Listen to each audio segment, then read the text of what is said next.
12ஆம் வகுப்பு பொதுத் தேர்வு முடிவுகளை திட்டமிட்டபடி மே 6ஆம் தேதி வெளியிடலாமா என தேர்தல் ஆணையத்திடம் பள்ளிக்கல்வித்துறை அமைச்சகம் அனுமதி கேட்டுள்ளதாக தகவல் வெளியாகியுள்ளது. அண்மைச் செய்தியாக பார்த்து வருகிறோம். 12ஆம் வகுப்பு பொதுத் தேர்வு முடிவுகளை திட்டமிட்டபடி மே 6ஆம் தேதி வெளியிடலாமா என்று தேர்தல் ஆணையத்திடம் பள்ளிக்கல்வித்துறை அமைச்சகம் அனுமதி கேட்டுள்ளதாக தகவல் வெளியாகியிருக்கிறது. இது தொடர்பான கூடுதல் விவரங்களை வழங்குவதற்காக செய்தியாளர் நந்தினி இணைப்பில் இருக்கிறார். வணக்கம் நந்தினி, விவரங்களை பதிவு பண்ணலாம்.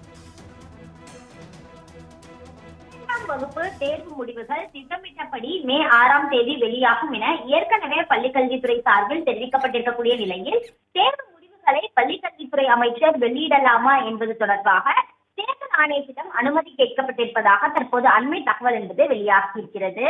அந்த வகையில் தமிழ்நாட்டின் 12ஆம் வகுப்பு பொதுத் தேர்வை பொறுத்தவரையில் கடந்த மார்ச் 1ஆம் தேதி தொடங்கி 22ஆம் தேதி வரை நடைபெற்றது.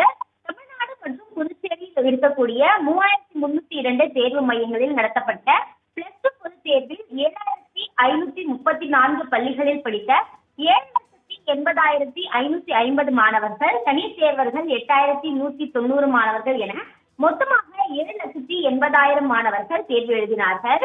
இந்த நிலையில் விடைத்தாள் திருத்தும் பணிகள் மாநிலம் முழுவதும் இருக்கக்கூடிய 75 மையங்களில் நடைபெற்று முடிந்திருக்கிறது. இந்த நிலையில்தான் தேர்வு முடிவுகளை பொறுத்தவரையில் மே மாதம் 6ஆம் தேதி திட்டமிட்டபடி வெளியாகும் என ஏற்கனவே பள்ளிக்கல்வித்துறை சார்பில் தெரிவிக்கப்பட்டிருக்கக்கூடிய நிலையில் பள்ளிக்கல்வித்துறை அமைச்சர் இந்த தேர்வு முடிவுகளை வெளியிடலாமா என்பது தொடர்பாக தேர்தல் ஆணையத்திடம் அனுமதி கேட்கப்பட்டிருக்கிறது.